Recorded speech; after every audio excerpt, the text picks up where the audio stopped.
ഏതായാലും ഈ വിഷയം പറഞ്ഞാൽ നിങ്ങൾ ഒരാളും എഴുന്നേക്കില്ല എന്നെനിക്ക് എൻ്റെ പൊന്നുസ്താദ് ഇന്നെങ്കിലും ഇടി കിട്ടാതെ ഒന്ന് ഉറങ്ങണം.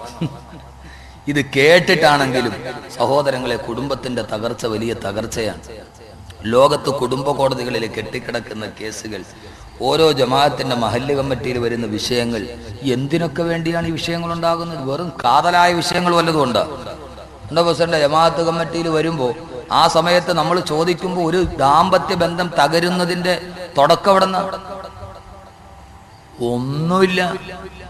അവസാനം വന്ന് നിങ്ങൾ എന്താ, ഞങ്ങൾ രണ്ടുപേരും ഒന്നിച്ച് താമസിച്ചില്ല, എന്താ വിഷയം? അതിങ്ങനെ പറഞ്ഞ് വന്ന് അവസാനം കാരണം ഇവളുടെ വീട്ടിൽ നിന്ന് വന്ന് അയാൾ ഇങ്ങനെ പറഞ്ഞു അത് പറഞ്ഞു. അവസാനം എത്തുമ്പോൾ ഇവൾ 9 മാസം ഗർഭിണിയായപ്പോൾ ഇവളുടെ വീട്ടിൽ നിന്ന് വന്ന നെയ്യപ്പത്തിന്റെ പള്ള പൊങ്ങിയിരുന്നില്ല, അതുകൊണ്ട് വേണ്ട. 7-ാം മാസത്തിൽ കൂട്ടിക്കൊണ്ടു വന്നപ്പോൾ പ്രസവത്തിന് കൊണ്ടുപോയപ്പോൾ 6 കൂട്ടം പലഹാരം ഉള്ളായിരുന്നു. ഉസൂൽ അനുസരിച്ച് 7 എണ്ണം വേണമെന്നോ. 9-ാം മാസത്തിൽ 9 പലഹാരം, 7-ാം മാസത്തിൽ 7 പലഹാരം. അപ്പൊ 7 ഇല്ലായിരുന്നു, 6 ഉണ്ടായിരുന്നുള്ളൂ. അല്ലെങ്കിൽ അന്ന് കൊണ്ടുവന്ന കപ്പക്കൊലയ്ക്ക് 4 പഴം കറുത്തിരുന്നു. എനിക്കറിയാം, ഒരു കല്യാണത്തിന്റെ തലാഖിന്റെ ബന്ധം പറഞ്ഞ് ഭാര്യയും ഭർത്താവും തമ്മിൽ മാറിക്കഴിഞ്ഞ പിന്നെ കൊടുത്തതൊക്കെ തിരിച്ചു മേടിക്കും. അങ്ങനെ കൊടുത്ത പൈസയും അമ്മായിയമ്മയ്ക്കിട്ട മോതിരവും മാത്തൂരിട്ട വളയും പിന്നെ അവക്കിട്ട കൊലുസും എടുത്തു കൊടുത്ത ചുരിദാറും എന്ന് വേണ്ട ഏതൊക്കെ സാധനം എടുത്തു കൊടുത്ത് അതൊക്കെ ഊരിയതും ഊരാൻ പാടില്ലാത്തൊക്കെ ഊരി മേടിച്ചു. അവസാന കണക്ക് പറഞ്ഞു വന്നപ്പോൾ കല്യാണത്തിന്റെ ചെലവാര് വഹിക്കും? ചെലവിന്റെ കണക്ക് എഴുതാൻ വന്നപ്പോൾ എൻ്റെ പൊന്നു സഹോദരങ്ങളെ, പപ്പടത്തിന്റെ കണക്ക് വരെ എഴുതി. വല്ലാഹി ഞാൻ വെറുതെ ഒരു കല്യാണ തകർച്ചയ്ക്ക് പോയപ്പോൾ ഞങ്ങൾ വാങ്ങിച്ചത് വലിയ പപ്പടമായിരുന്നു, നിങ്ങളുടെ അവിടെ കൊച്ചു പപ്പടമായിരുന്നു. കല്യാണത്തിന് കൊടുത്ത പപ്പടത്തിന്റെ കണക്ക് വരെ എഴുതിയിട്ട് ഒരു കുടുംബം തകർന്നു പോകുന്നു. നിങ്ങൾ ആരെയാണ് ഈ തകർക്കപ്പെടുന്നത്? അള്ളാഹു കൂട്ടിച്ചേർത്ത ഒരു ബന്ധമല്ലേ? അള്ളാഹു കൂട്ടിച്ചേർത്ത ബന്ധമല്ലേ? അതുകൊണ്ട് ആദ്യം നിങ്ങൾ മനസ്സിലാക്കിക്കൊള്ളുക, വിവാഹത്തിന് 3 ഘട്ടമുണ്ട്. നമുക്ക് തുടങ്ങാം. അള്ളാഹു തൗഫീഖ് നൽകട്ടെ. ഇൻഷാ അല്ലാഹ് നിങ്ങൾ കേട്ടിരിക്കൂലേ? പെണ്ണ് കെട്ടാത്തവര് നന്നായിട്ട് കേൾക്കും. കാരണം എന്താ? പെണ്ണ് കെട്ടിയവര് കേട്ടിട്ട് കാര്യമില്ല. കാരണം 10-15 വർഷം പോയി അടിയിടിയായിട്ട് ഇനിയേ നന്നാവാൻ പറ്റൂ. നിങ്ങൾ കേട്ടാ എന്ത് ചെയ്യാം? തുടക്കം മുതലേ കുഴപ്പമൊന്നുമില്ലാതെ പോകാം. അള്ളാഹു തൗഫീഖ് നൽകട്ടെ. വിവാഹത്തിന് 3 ഘട്ടമുണ്ട്. എന്താ 3 ഘട്ടം? സാധാരണ നമുക്ക് വിവാഹത്തിന് എത്ര ഘട്ടമുണ്ട് നിങ്ങൾ പറയും? നമുക്കാകെ അറിയാവുന്നത് പെണ്ണിന്റെ വാപ്പാടെ കൈ നമ്മുടെ കൈയുടെ മുകളിൽ വെച്ച് അമീൻ ഉസ്താദ് പറഞ്ഞു പറയടാ ദവ്വജുത്തുക്ക അങ്കഹുത്തുക്ക. അത് പറയാൻ പെടുന്ന പാട്. ചില ആളുകൾക്ക് അത് പറയാൻ എന്തോ ഒരു പാടാ. വല്ലപ്പോഴൊക്കെ പഠിച്ചു വെക്കണം. ഉസ്താദ് പറയും ദവ്വജുത്തുക്ക അങ്കഹുത്തുക്ക 5 ഏത്തക്ക ഫൈനന. പിന്നെ അങ്ങനെ എങ്ങനെയെങ്കിലുമൊക്കെ പറഞ്ഞു ഒപ്പിച്ച് കൊണ്ടുപോയി. ഇതാണ് നമ്മുടെ കല്യാണത്തിന്റെ രീതി അല്ലേ? അല്ല. വിവാഹത്തിന് 3 ഘട്ടമുണ്ട് എന്ന് വിശുദ്ധ ഖുർആൻ. അള്ളാഹു മനസ്സിലാക്കാൻ തൗഫീഖ് നൽകട്ടെ. ആ 3 ഘട്ടം പറഞ്ഞ് നമുക്ക് ഇന്ന് പിരിയാം. നാളെ നമുക്ക് മക്കളോ മാതാപിതാക്കളോ ഒക്കെ പറയാം. സമയം കിട്ടിയാൽ 3 ഘട്ടം പറയും, ഇല്ലെങ്കിൽ 2-ൽ അവസാനിക്കും. അള്ളാഹു സുബ്ഹാനഹു വ തആല തൗഫീഖ് നൽകട്ടെ. എന്തിനാ ആമീൻ പറഞ്ഞ്? 2-ൽ അവസാനിക്കാനാണ്. എന്തിനാ ആമീൻ പറഞ്ഞ്? മനസ്സിലായി? അള്ളാഹു സുബ്ഹാനഹു വ തആല ഒരു നല്ല ഭർത്താവാകണം. ഞാനൊരു നല്ല ഭർത്താവാകും എന്ന് തീരുമാനിക്കും. അള്ളാഹു അങ്ങനെ ആക്കട്ടെ. ചുമ്മാ ആമീൻ പറഞ്ഞാൽ മാത്രം പോരാ, അങ്ങനെ ആവണം. ഈ ആമീൻ എന്ന് പറയുന്ന സാധനം എല്ലാത്തിനും ഉള്ളതല്ല. നല്ല ഭർത്താവാണ് ആമീൻ എന്ന് പറഞ്ഞാല് അതുകൊണ്ട് മാത്രം നിർത്തരുത്. പിന്നെന്ത് ചെയ്യണം? ദുആ കബൂൽ ചെയ്യണം. ആമീൻ എല്ലാത്തിനും പറ്റത്തില്ല. എന്താണെന്നറിയാവോ? ഇപ്പൊ ഒരാൾക്ക് ഇപ്പൊ തിരുവനന്തപുരത്ത് പോകണം. അവൻ മംഗലപുരം പള്ളിയുടെ ഫ്രണ്ടിൽ ചെന്നിട്ട് ഒരു ബസ് വന്നു. എങ്ങോട്ട് പോണ ബസ്സാ? കൊല്ലത്തിന് പോണ ബസ്. അവൻ കൊല്ലത്തിന് പോണ ബസ്സിൽ കയറി. കൊല്ലത്തിന് പോണ ബസ്സിൽ അവൻ എങ്ങോട്ട് പോകണല്ലോ? തിരുവനന്തപുരത്ത് പോകാൻ വേണ്ടി വന്നവനാണ്. കൊല്ലത്തിന് പോകാനുള്ള ബസ്സിൽ കയറി ഇരുന്നിട്ട് അവൻ ഇങ്ങനെ വണ്ടി പോയപ്പോ പിന്നീടാണ് അവൻ തോന്നക്കിലെത്തിയപ്പോഴാണ് അവിടുത്തെ റബ്ബുൽ ആലമീനായ തമ്പുരാനെ, ഇത് കൊല്ലത്തോട്ടാണല്ലോ പോണേ, എനിക്ക് തിരുവനന്തപുരത്ത് പോകണം, എന്ത് ചെയ്യും? ഇയാൾക്ക് ആകെ ബേജാറായി. ഇയാൾ എന്ത് ചെയ്തു? ഇയാൾ അവിടെ ഇരുന്നിട്ട് യാസീൻ ഓതാൻ തീരുമാനിച്ചു. കൊല്ലത്തിന് പോണ ഫാസ്റ്റ് പാസഞ്ചർ ഇരുന്ന് ഇയാളൊരു യാസീൻ ഓതി കുൽഹുവല്ലാഹു അഹദൊക്കെ ഓതിയിട്ട് അവസാനം ഇയാൾ ദുആ ചെയ്തു, റബ്ബുൽ ആലമീനായ തമ്പുരാനെ, ആകാശവും ഭൂമിയും കാണുന്ന ഗോളങ്ങളൊക്കെ പടച്ച തമ്പുരാനെ, അത്രയ്ക്ക് വിഷമമൊന്നും ഇല്ലാത്തൊരു ചെറിയ കാര്യം നീ എനിക്ക് ചെയ്തതാ. പടച്ചവനെ, എന്നെ നീ നേരെ തിരുവനന്തപുരത്ത് എത്തിക്കാൻ വന്നാൽ അള്ളാഹ് എത്തിക്കൂ? എത്തിക്കുവോ? ആകാശം ഭൂമിയൊന്നും പടച്ചത്രയും വലിയ വിഷയമൊന്നുമില്ല ട്രാൻസ്പോർട്ട് ബസ് തിരിക്കാൻ. അള്ളാഹുവോട് പറയാം, പടച്ചോനെ ഈ ട്രാൻസ്പോർട്ട് ബസ് ഒന്ന് തിരിച്ചിട്ട് എന്നെ നേരെ നീ തിരുവനന്തപുരത്ത് എത്തിക്കാൻ പറഞ്ഞ അവിടെ നടക്കൂല. യാസീൻ ഓതിയന്റെ പ്രതിഫലം ആഖിറത്തിൽ കിട്ടുമോ കിട്ടാതിരിക്കുകയോ ചെയ്യാം. യാസീൻ ഓതിന്റെ പ്രതിഫലം ആഖിറത്തിൽ കിട്ടുമോ കിട്ടാതിരിക്കുകയോ ചെയ്യാം. പക്ഷെ ഇവൻ തിരുവനന്തപുരത്ത് എത്തുന്ന പ്രശ്നം ഇല്ല. ഇവൻ എന്ത് ചെയ്യണം? വണ്ടി നിർത്തി അവിടെ നിറങ്ങി തിരുവനന്തപുരത്തുള്ള ബസ്സിൽ കയറിയിട്ട് പറഞ്ഞു, പടച്ചോനെ വണ്ടിയൊക്കെ ഞാൻ മാറി കയറിയിട്ടുണ്ട്, ഇനി നീ എന്നെ ഒരു യാസീൻ ഓതുവാച്ചാണ്, നീ എന്നെ അപകടമില്ലാതെ തിരുവനന്തപുരത്ത് എത്തണം. അപ്പൊ ആദ്യം ആമീൻ പറഞ്ഞാൽ പോരാ, വണ്ടി മാറി കയറാം. ആദ്യം വണ്ടി മാറി കയറണം. വണ്ടി മാറി കയറിയിട്ട് ഞാൻ ഖുർആൻ പറയുന്ന ഒരു ഭർത്താവായി മാറുമെന്ന് തീരുമാനിച്ച് ഇവിടെ വെച്ച് നമ്മൾ മാറ്റണം. എന്തിനാ സഹോദര 10-30 വർഷം ഈ ഭൂമിയിൽ ജീവിക്കാൻ അല്ലാഹു അവസരം തന്നു, കയ്യിലൊരു പെണ്ണിനെയും പിടിച്ചേൽപ്പിച്ചു, എന്നും അടിയും ബഹളവുമായി കണ്ണുനീരും കയ്യുമായി എന്തിനാ അല്ലാഹു ദുനിയാവിൽ തന്ന സ്വർഗം നരകമാക്കുന്നത്? ഈ അങ്ങോട്ടും ഇങ്ങോട്ടും അടിച്ചും പറഞ്ഞ് ജീവിച്ചിട്ട് എന്താ നമുക്ക് നഷ്ടപ്പെട്ടു പോയത്? ഒന്നും നമുക്ക് നഷ്ടപ്പെട്ടില്ല. അതുകൊണ്ട് നമ്മൾ ആദ്യം അറിയുക, വിവാഹത്തിന് 3 ഘട്ടമുണ്ട്. എത്ര ഘട്ടമുണ്ട്? 3 ഘട്ടം. ഒന്നാമത്തെ ഘട്ടം ഏതാ? ഈ 3 ഘട്ടത്തെ കുറിച്ച് നിങ്ങൾ ബോധമുണ്ടെങ്കിൽ ഖുർആനിലെ ഭാര്യയും ഭർത്താവുമായി നിങ്ങൾ പറയും.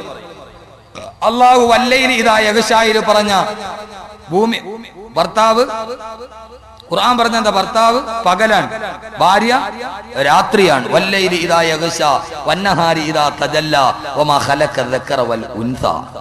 അല്ലാഹു പറയാണ്, ആണിനെയും പെണ്ണിനെയും സൃഷ്ടിച്ച അല്ലാഹുവിനെ തന്നെയാണ് സത്യം. രാത്രിയും പകലും പറഞ്ഞിട്ട് അല്ലാഹുവിനെ ആണിനെയും പെണ്ണിനെയും പറഞ്ഞ എന്താ? അത് കഴിഞ്ഞിട്ട് അല്ലാഹു പറയാ, ഇന്ന സയ്യക്കും ലശത്ത, നിങ്ങൾക്ക് ഓരോരുത്തർക്കും അവരവരുടെ ജോലിയുണ്ട്, അവരവർക്ക് അവരവരുടെ ജോലി. അതുകൊണ്ട് നാം നമ്മുടെ ഖുർആനിലെ ഭാര്യയും ഭർത്താവുമാകണോ? ഖുർആനിൽ എത്രയോ ഭാര്യയും ഭർത്താവും, ഒരു ഭാര്യയും ഭർത്താവും എന്നപ്പോ വീട്ടിലേക്ക് ഒരു അതിഥി വന്നു, അവർക്ക് ഭക്ഷണം വെച്ച് കൊടുത്തത് പോലും ഖുർആന്റെ പ്രമേയമായി മാറി.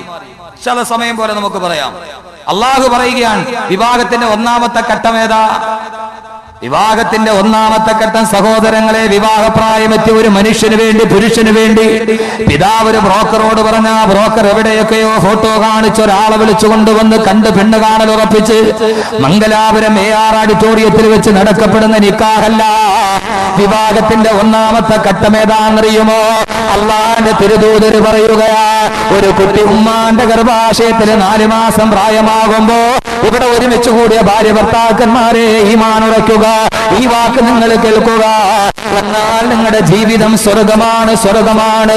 അള്ളാന്റെ തിരുദൂതര് പറഞ്ഞു, 4 മാസം പ്രായമാകുമ്പോൾ ഞാനും നിങ്ങളും ഉമ്മാന്റെ ഗർഭാശയത്തിൽ 4 മാസം പ്രായമുണ്ടാകുമ്പോ അള്ളാഹു ഒരു മലക്കിനെ പറഞ്ഞു വിടും. ആ മലക്ക് ഗർഭാശയത്തിൽ കിടക്കുന്ന കുഞ്ഞിന് റൂഹൂതുമത്രേ. 4 മാസമാകുമ്പോഴാണ് റൂഹൂതുക. അപ്പോഴാണ് കയ്യും കാലും അനങ്ങാൻ തുടങ്ങുക. ഭാര്യ ഭർത്താവിനോട് പറയും, കുട്ടി വാപ്പാൻ അന്വേഷിക്കാൻ തുടങ്ങിയിട്ടുണ്ട്, അകത്ത് കിടന്ന് അവൻ അനങ്ങാൻ തുടങ്ങിയിട്ടുണ്ട്. 4ാമത്തെ മാസം റൂഹൂതുമ്പോ അള്ളാന്റെ തിരുദൂതര് പറയുകയാണ്, ഗർഭാശയത്തിൽ കിടക്കുന്ന കുട്ടിയുടെ ഭാവിയിലേക്കുള്ള സർവ്വതും അല്ലാഹു തീരുമാനിക്കും. അവനിനി എത്ര ഭക്ഷണം കഴിക്കണം, അവൻ എത്ര നാൾ വരെ ആയുസ്സുണ്ടാകണം, എല്ലാം അല്ലാഹു തീരുമാനിക്കും. ആ തീരുമാനത്തിന്റെ കൂടെ ഇവന്റെ ഭാര്യ ആരായിരിക്കണം? ആ പെണ്ണാണ് ഗർഭാശയത്തിൽ കിടക്കുന്നതെങ്കിൽ അവളുടെ ഭർത്താവ് ആരായിരിക്കണം? അവൻ കറുത്തവനാകണോ? അവൻ വെളുത്തവനാകണോ? അവൻ ഗൾഫുകാരനാകണോ? അവൻ ഓട്ടോറിക്ഷ ഓടിക്കുന്ന തൊഴിലാളിയാകണോ? അവൻ പാവപ്പെട്ട കൂലിപ്പണിക്കാരനാകണോ? അതല്ല കച്ചവടക്കാരനാകണോ? അല്ലാഹു സുബ്ഹാനഹു വ തആല 4ാമത്തെ മാസത്തിലെ ഗർഭാശയത്തിൽ മലക്കിനെ കൊണ്ടെഴുതി വെക്കും, ഇവന്റെ ഭാര്യയാകണം, ഇവന്റെ ഭർത്താവരാകണം. ആ ഭാര്യയും ഭർത്താവിനെയും അല്ലാഹു 4ാം മാസത്തിൽ ആലോചിച്ച വിവാഹം അല്ലാഹു എഴുതി വെച്ച വധൂവരന്മാരുടെ പേര് 25 വർഷം കഴിയുമ്പോ ആരൊക്കെയോ ചെന്നിട്ട് ആ പെണ്ണിനെ വലിച്ചു കൊണ്ടുവരികയാണ്, ആരൊക്കെയോ ചേർന്നിട്ട് ആ പുരുഷനെ കൊണ്ടുവരികയാണ്. അവര് രണ്ടുപേരും ജീവിതത്തിൽ ഒന്നാകുന്നതാണ് വിവാഹത്തിന്റെ 2ാം ഘട്ടമെന്ന് നബി മുഹമ്മദ് മുസ്തഫ. വിവാഹത്തിന്റെ 1ാം ഘട്ടം എവിടെയാണ് നടക്കുന്നത്? ബ്രോക്കറില്ല, പള്ളി കമ്മിറ്റിക്കാരില്ല, റെക്കോർഡുകളില്ല. അള്ളാന്റെ മലക്ക് വരുന്നു, തലയിൽ എഴുതി വെക്കുകയാണ്, ഇവൻ ഇന്ന പെണ്ണിനെ കെട്ടണം, പെണ്ണിന്റെ പേരെഴുതിയിട്ടുണ്ട്. അള്ള 4-ാം മാസത്തിൽ എഴുതിയിട്ടുണ്ട്, എൻ്റെ പൊന്നു സഹോദരങ്ങളെ, അതിനെ അല്ലാതെ ജീവിതത്തിൽ കിട്ടൂല. അള്ള കളാക്കിയതല്ല. എൻ്റെ പൊന്നു ചെറുപ്പക്കാരാ, വെറുതെ എന്തിനാ നീ ഇങ്ങനെ ചാർജ് ചെയ്ത് പൈസകളെ? എത്ര വിളിച്ചിട്ട് ഒരു കാര്യമില്ല പൊന്നു മക്കളെ, അള്ള തീരുമാനിച്ചതേ വരും. വെറുതെ എന്തിനാ 3-4 മൊബൈലും കച്ചത്തിലും അവിടെ ഇവിടെയൊക്കെ വെച്ചിട്ട് വിളിയോട് വിളി പോക്ക. അള്ള തീരുമാനിച്ചിട്ടുണ്ട് തലയില്, അതേ വരൂ. ചില പെണ്ണുങ്ങൾ പറയൂല, വഴക്കൂടുമ്പോൾ ഭാര്യമാര് പറയല്ലേ, പടച്ചവനെ എൻ്റെ ഒരു തലവിധിയായി. അതെ, തലവിധിയാണ്. ആ പറയുന്നത് ശരിയാണ്. ഇതെന്റെ നമ്മൾ സാധാരണ ഭാര്യമാര് വഴക്കണ പോലെ, ഓ പടച്ചവനെ ഇത് തന്നെ എൻ്റെ തലവരെ ആയിപ്പോയല്ലോ അള്ളാഹുവേ. എത്രയോ ആലോചന വന്നിട്ട് മാറിപ്പോയതാ. നടക്കില്ല സഹോദരങ്ങളെ. പെണ്ണുങ്ങൾ പറയും, പടച്ചവനെ എത്രയോ നല്ല നല്ല ഗൾഫുകാർ എന്നെ വന്ന് പെണ്ണ് കണ്ടിട്ട് പോയതാ, ഈ ദജ്ജാല് തന്നെ വന്ന് കെട്ടിയില്ല പടച്ചവനെ എന്ന് പറയും. എന്റെ തലവിധി. അതേ സഹോദരിമാരെ, ഇതൊരു തലവിധിയാണ്. ഇത് തീരുമാനിച്ചാൽ പിന്നെ ദാമ്പത്യ ജീവിതത്തിൽ പ്രശ്നമുണ്ടോ? അള്ള എനിക്ക് എഴുതി വെച്ചതാണ് എൻ്റെ ജീവിതത്തിൽ വന്നെന്ന് തീരുമാനിച്ചാൽ ചിലപ്പോൾ അത് കറുപ്പായിരിക്കും, സൗന്ദര്യം ഉണ്ടാവില്ല. എന്തിനാ സഹോദരങ്ങളെ ഭാര്യമാരോട് അകൽച്ച? സൗന്ദര്യം ഇല്ലാത്തത് കൊണ്ടാ. ഭർത്താവിനോട് എന്താ പെണ്ണെ നിനക്ക് അകൽച്ച? അവന് പണമില്ലാത്തത് കൊണ്ടോ? അടുത്ത വീട്ടിലെ ഗൾഫുകാരൻ ധാരാളം കൊണ്ടുവരുന്നു, എൻ്റെ ഓട്ടോറിക്ഷക്കാരൻ ഭർത്താവ് ഒന്നും കൊണ്ടുവരുന്നില്ല, അതുകൊണ്ട് എനിക്ക് അവനെ വേണ്ട. അള്ളാഹു തീരുമാനം. വിവാഹത്തിന്റെ 1-ാം ഘട്ടം എവിടെയാണ്? ഉമ്മാന്റെ ഗർഭാശയത്തിൽ 4 മാസം പ്രായമുള്ളപ്പോൾ. ആ തീരുമാനം 10-25 വർഷം കഴിയുമ്പോൾ ഒന്നുകിൽ ഒരു ബ്രോക്കറിലൂടെ അല്ലെങ്കിൽ ആരെങ്കിലും ഒക്കെ മധ്യമാക്കി നിർത്തി അള്ള തലയിലെഴുതിയ പേര്, ആ പേര് എത്ര ദൂരത്താ കിടക്കണമെങ്കിൽ അള്ള അത് വലിച്ചോണ്ട് വരും. ഇല്ലേ? വരൂല്ലേ? ഞാൻ ഇടുക്കി ജില്ലയിലാണ്, എന്റെ തലയിലെഴുതിയ പേര് കൊല്ലം ജില്ലയിൽ, വലിച്ചോണ്ട് വന്നില്ലേ? എടേ, കാസറ്റ് ആരോ റെക്കോർഡ് ചെയ്യുന്നുണ്ട്, ഇത് കട്ടാക്കിയിട്ടേ കൊടുക്കാവുള്ളൂ കേട്ടോ. എൻ്റെ വീട്ടുകാർ കേട്ടാ തീർന്ന്, വകലും തീർന്ന്. ഇവിടെ അടുത്താണ് മുപ്പിലാത്തിൻ്റെ വീട്.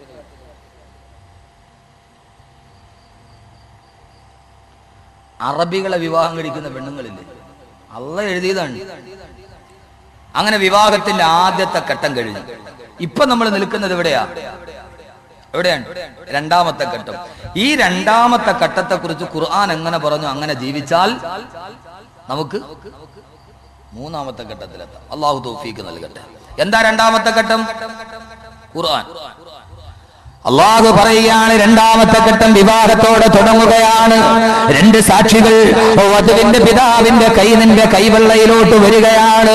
ആ കൈവെള്ളയിലേക്ക് പിടിച്ചിട്ട് വധുവിന്റെ പിതാവ്, നിന്റെ ഭാര്യാപിതാവ്, സഹോദരാ കേൾക്കണേ, നിങ്ങൾ ഏതോ ഒരു ഓഡിറ്റോറിയത്തിന്റെ അല്ലെങ്കിൽ ഒരു പള്ളിയുടെ മിഹ്റാബിന്റെ കീഴെ മുഅ്മിനീങ്ങളെ സാക്ഷി നിർത്തി 2 സാക്ഷികൾ വധുവിന്റെ പിതാവ് അവന്റെ കൈവെള്ളയെടുത്തിട്ട് നിന്റെ കൈവെള്ളയിലേക്ക് വെച്ച് തരികയാണ്. ചെറുപ്പക്കാരാ കേൾക്കണേ, എന്റെ പ്രിയപ്പെട്ട ഭർത്താക്കന്മാർ, എന്തിനാണ് ആ പിതാവിന്റെ കൈവെള്ള എടുത്തിട്ട് നിന്റെ കൈവെള്ളയിലേക്ക് വെച്ചത്? അത് വെറുതെ വെച്ചതല്ല. ആ പിതാവ് നിക്കാഹിന് വിൽക്കുമ്പോൾ നിന്റെ ഭാര്യയുടെ പിതാവിന്റെ മനസ്സിൽ കടല് പോലെ തിരമാലകൾ ഇരമ്പുകയാണ്. അവന്റെ മനസ്സിൽ 1000 ആശങ്കയാണ്.